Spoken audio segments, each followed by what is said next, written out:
Welcome to the Mind of Business Success podcast. I'm your host, Alicia Cramer. I have a special guest today, one of my very favorite people on this entire planet, and I am not exaggerating. I love this guy, Rick Kaselj. Welcome to the show, Rick.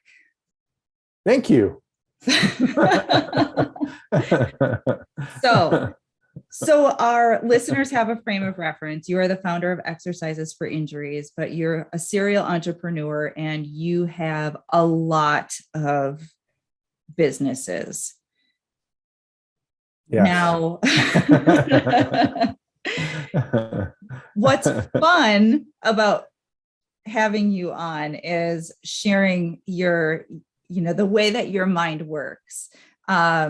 With our listeners, many of which are, we've got people at all different stages of business. So we've got listeners who are in the beginning stages. If you remember back to those early days in your business, they're hungry and they're working on their mindset and they're just taking it all in. And then we've got everyone through all the various stages, all the way up to CEOs of multi-million-dollar companies. The big piece here is always about the mindset. So we're talking about strategy and tactic and all the businessy stuff too. But underneath it all is, what does it take to actually create success? So I'd love to start by talking a little bit about your baby, Exercises for Injuries, which is sort of like how you kind of got into all of these other businesses that you're doing as well. So are you willing to take us back to the beginning and share with us a little bit about EFI? I can. I mean, I'll start at the beginning. I mean, in high school or in junior high, I wanted to become a physical therapist, and one of the routes that you take is you get a kinesiology degree and become a kinesiologist. I'm in Canada. And what they classify as an exercise therapist as is a kinesiologist. So I went that route. I did junior high and high school and then headed into university and did kinesiology. And this was way back in 91. So in 91, I got my first email address. And then in 93, I got my first personal email address, which was a Hotmail address, which I still have. Then in 95, I started sending emails to my friends, and it wasn't selling anything. It was just about jokes. It was really cool on the internet to kind of, these jokes would go around. So I would send them to my friends, and it's like, 50 people. Progressing on, I graduated in 97, and I kind of, as a kinesiologist, you kind of reach a plateau unless you kind of go off in your own business, so I kind of plateaued out. And what I wanted to be was, I wanted to be a presenter, and I wanted to write books. But this was so early on where self-publishing hardly existed. So you needed a big publishing company to publish you. And so that wasn't possible. So I went on the internet and tried to figure it out on my own. So in 99, I started doing presentations like to other kinesiologists on what to do, like how to do what I do, like exercises for shoulder pain, exercises for knee pain. Then I got sick and tired of constantly getting the phone and talking on the phone for 20 minutes with people when it came to like, what's the course and how much is it and where is it and what's included. So I created a ghetto website in 2003 on GeoCities, if anyone knows what that is. And it had all the basic information when it came to about the course. And what happened was I started getting inquiries from around the world. Like, someone in Germany say like, well, I'm not a kinesiologist, I can't come to your course, but do you have a workout that I can do for my shoulder pain? So that kind of led to putting these programs together and sending them out and and selling them to people. So that led to 2005, my first brochure site, which is a pretty site called Healing Through Movement. And then that led to 2008, that led to like exercises for injuries. So this was once again early on. I had a number of websites already. And what we did is we focused on keywords. So like keyword domains is what we focused in on. So you could rank. So like you had these obscure keywords that people would type in and you'd rank number one. So I did really well with something called scapular stabilization exercises. So people would type that in and they would see my product and they would purchase it. So that led to exercises for injuries. And the thinking behind exercises for injuries was like exercises for shoulder injuries, exercises for knee injuries, exercises, so that's kind of what that led to that site. And then that led to kind of everything. That was my platform. I had no skills. So all I did was I would write, and I was and am a horrible writer. And I would just do YouTube videos. And this was like before iPhones. Like it was like a point and shoot camera. It had the SD card could hold like 10 minutes. And I would just take this thing around and I would just do little videos, YouTube videos of it, because it was a lot easier for me to chat or answer a question than it was to like sit down and write. Sit down and write was incredibly painful. But if someone asked me like, oh, so, I'm a truck driver, my shoulder gets sore when I'm, after 3 hours of driving, what do you suggest, Rick? It's easy for me to kind of like answer that question, because as a kinesiologist or therapist or someone that works one-on-one with people, you're constantly getting asked questions and you're constantly answering them. And that's kind of what YouTube is question and you answer it. So it's easy for me to yap. And then that just led from there, 2008 to now. I kind of focused on the things that I was really good at, which was just content, writing, YouTube videos, and then products. So I just cranked out the products. I was not good at operations, which is what you do after you get the customer. And I wasn't really good when it came to traffic, which is like, getting eyeballs to your products. And with that, so I focused on affiliate marketing, which was just networking and schmoozing. So I would go to events. I do much better after a drink or two. It loosens me up and I'm chatty, and then I did well with the affiliate marketing side of things, because I would network and schmooze, and people would remember me. Big oval head and weird glasses and bright shirt. It was kind of like my look, and shorts. So people would remember me, and then I would get affiliate traffic from that to my variety of my products. And I was kind of I was in a unique niche at that time, where most people were in like weight loss or fat loss, and I was kind of in pain and injury, which there was very few or no one in.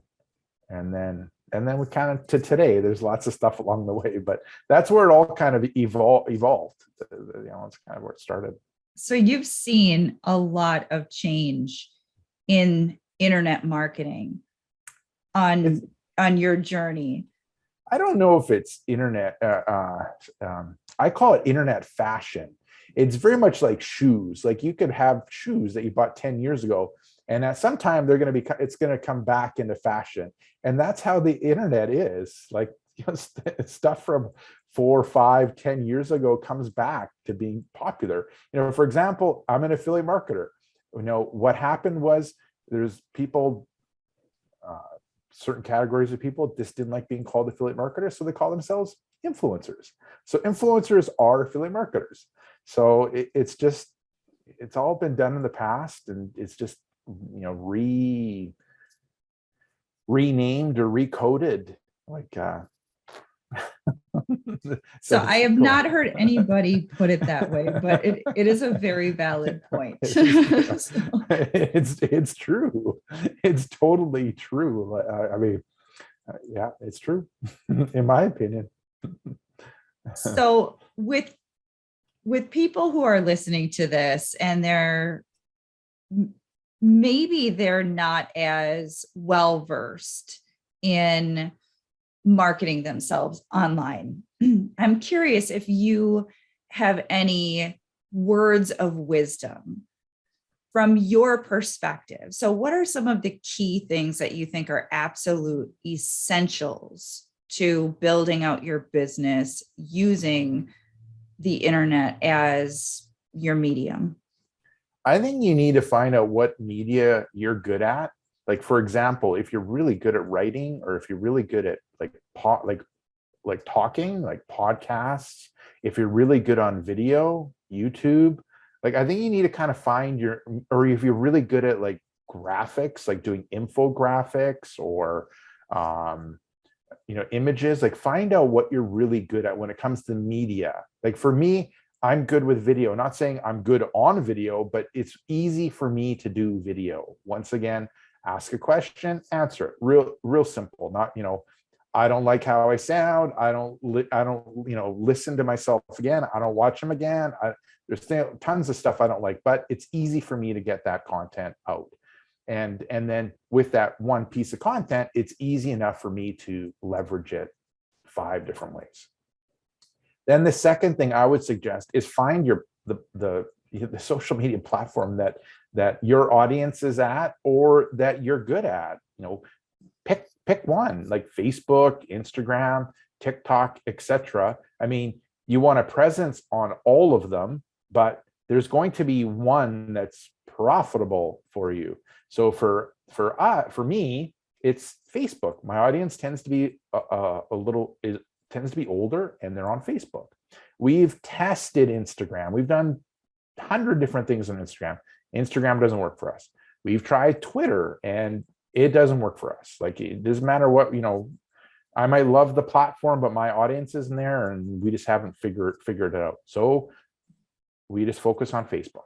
So I think those are the 2 things to really look at, because it can get overwhelming. Like this, I need to be a YouTuber and a blogger and a podcaster. Like, it just gets overwhelming. Just focus on one platform to start off with. And if you look at all the people that are big, usually they have a big Instagram account, and then they have like a crappy small Facebook and a crappy small YouTube. Like, if you look at all the big people, that's how they are.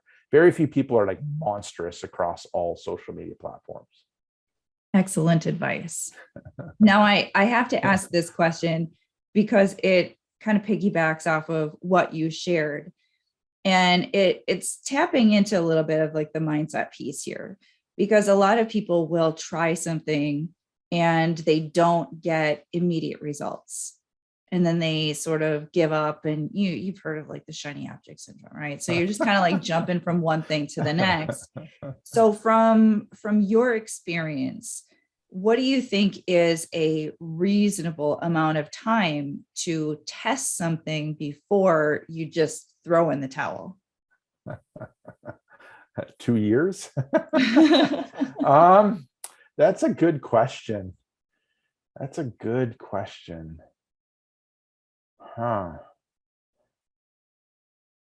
Where I'm at now, like, we'll do $10,000 tests. So we'll test, and that $10,000 will mean 10,000 visitors, like 100,000 impressions, like something like that to test. Now that's not in everybody's budget, to do. I still think you got to go back, and you just got to, what I said at the start, that media and the platform that you want to focus in on, and it's going to take some time to figure it out. Like, I've been working with my team. We've added a traffic department, and it's been work. Like, I'm not a traffic expert. That's not my background. I'm good at content. I'm good at operations, but traffic's not my strength. And with, the decrease in affiliate marketing, and then the desires of influencers, my products don't match well with those. So we need to find, another traffic source to kind of add onto. So it's like building that team, and it takes time. But I'm committed to it, and we will figure it out. But a lot of times it's about like a 2-year journey, to be honest. And a lot of these platforms have they know that. Um, when I started the blog, it was always like, I got to get to 100 blog posts. Like really anything less than that, the Google algorithm doesn't really take you seriously. Same with like YouTube. It was like 100 videos. And you get to 100 videos because the vast majority of people will do 10, like 5 to 7, and then quit. And they want, content creators. They want people to be watching YouTube videos, and to endorse and help people that do that. That's a lot of wisdom right there. So I just want to take a pause here and let people absorb that, because that's too good to just skate over. I mean, that's the kind of stuff you pay, like, one of those expensive courses, and they give you like the one nugget. That's the good takeaway. You just gave it to everybody for free right there. It's fine. It's a long time on the internet and lots of experience, and made lots of mistakes. All right. So let's shift gears just a little bit, because now I want to speak to you specifically as the business owner. And that this question is coming. So I'm curious what you're going to share with us. And I've known you for a long time. So, I've seen, I've seen some of the sides of you maybe that other people have not seen, but so are you willing to share with us one mindset obstacle that you've had to overcome in order to get to where you are today?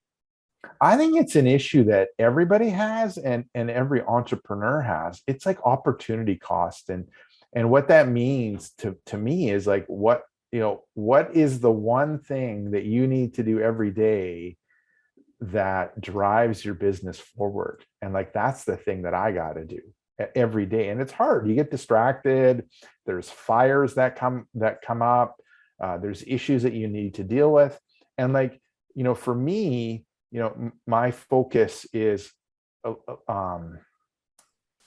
lot of times it relates to offers, like different products that I can sell. So that's like, the first thing I do in the day, check to see how the funnels are going, moving those funnels along, because if those funnels don't work or aren't being built or aren't being tested, then traffic to them is just not going to work. So that's like the number one thing that I end up doing. Like, it's not saying I love it, not saying I enjoy it, not saying I want to do it, but I know doing that one thing, it is really important for the business and for me to do.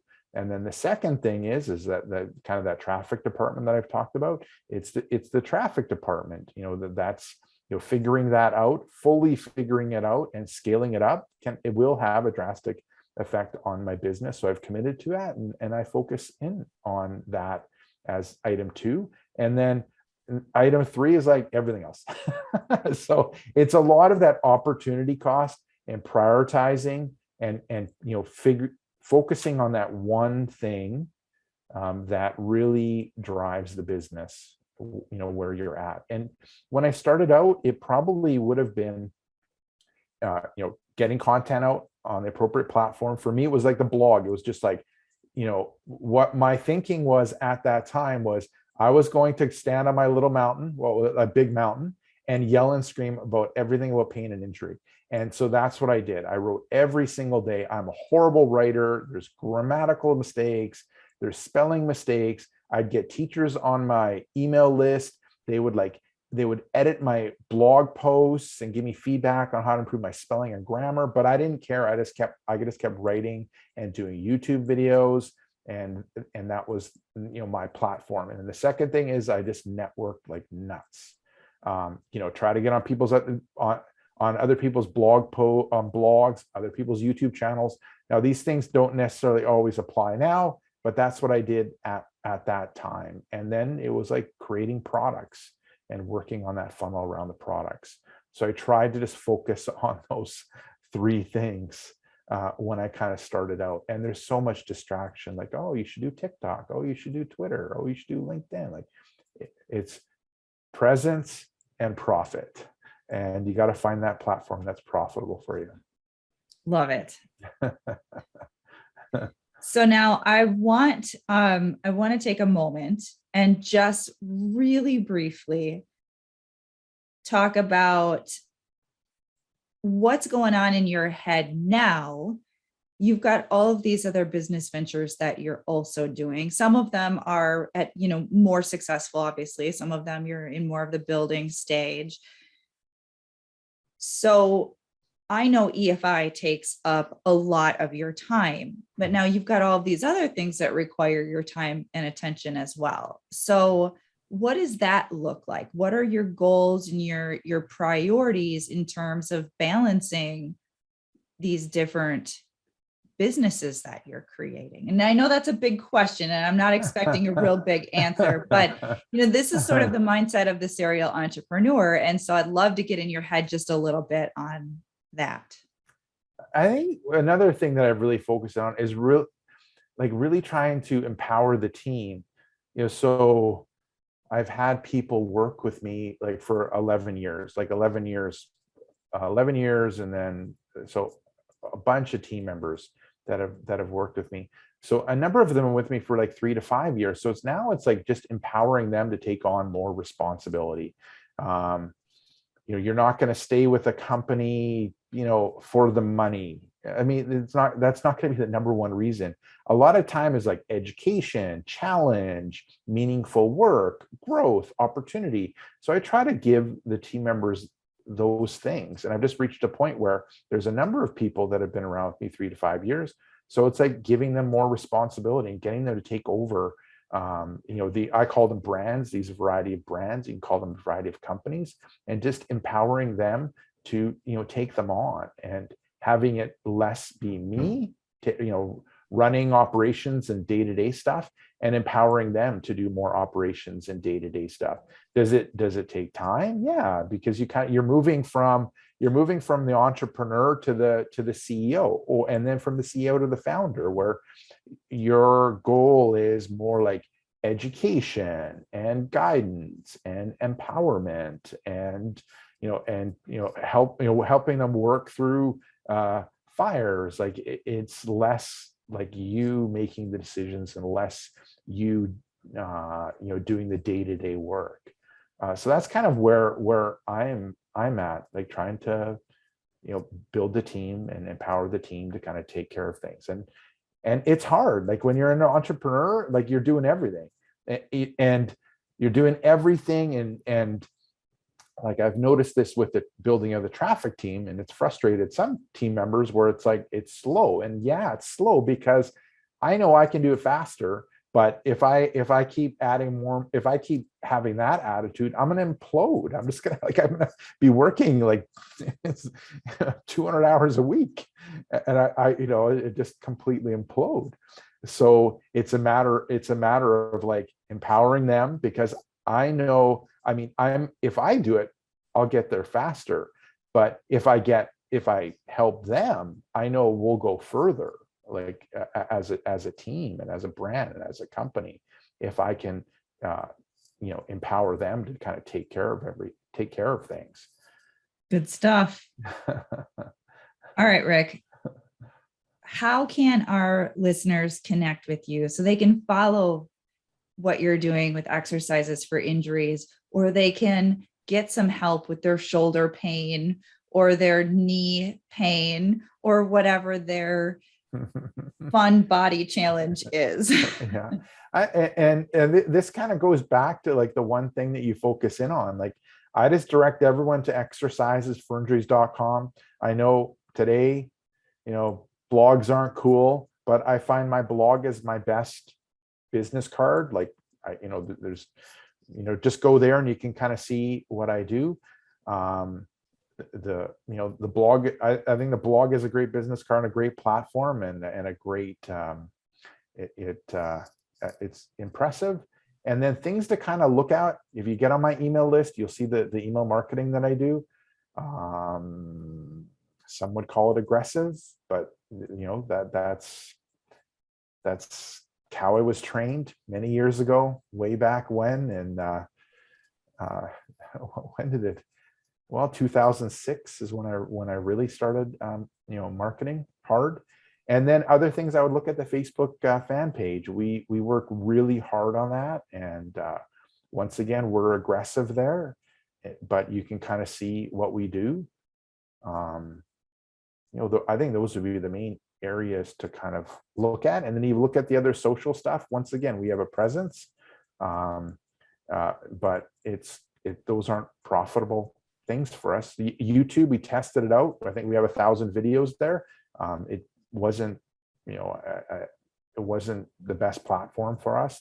The blog and Facebook and email are probably better platforms for us to kind of focus in on, which we're doing. And I think that's it. I think that's it. Well, I love it. I love this conversation. I love you. I'm so grateful that I was able to share you with my audience. No worries. It's been, I always ask this, like, how many years have we worked together? I don't know. 4 or 5? Well, so we're, today is, and I'm wearing the rock today in celebration of my wedding anniversary. So granted, this interview is not coming out necessarily on this date, but we started working together, I think, just before Jason and I got married, because Jason and I have been together almost 19 years already, but we got married 5 years ago now. So wow. That would mean that you've been in my life for almost probably close to 6 years, 5.5, 6 years. Yeah. And you've really helped, Exercise for Injuries grow, and it's been awesome working with you, and you've helped out a ton. And I've seen you go through 4 or 5 states, move through 4 or 5 states. Funny as yes. Well. Yes. Well, thank you so much, Rick. No problem. People can reach out to me on Facebook, and if they have any questions, that's great. I'm an injury and exercise guy. I got nothing really to sell when it comes to business, but yeah. Well, there's plenty of things that you can help people with, because I know that there are plenty of people listening who are in all sorts of pain. I know. You get you're bendy and invincible in your 20s, and then you start sending some dings and dents in your 30s, and then 40s you kind of start slowing down, and 50s, what you did in your 20s shows up, and then 60, I know. I mean, yesterday I went to the chiro, and yesterday was like stretching, and yesterday was like working out. Like, I know. Just gotta roll with it. Yeah. It's maintenance. You got to, if you want to keep doing fun things, you got to maintain. I got a 14-year-old son who loves mountain biking, so I've got to try to stay in shape in order to keep up with him. Mountain biking, keep your body strong and healthy, keeps your mind and your business strong and healthy. There we go. We got a new tagline for you. Yes. Now you're officially in the wealth creation industry as well. Your exercises for injuries help people make money. And with that, I want to thank all of our listeners. Thank you so much for tuning in. If you haven't already subscribed, please make sure you do so. And until next time, we will see you in the next episode. Bye-bye.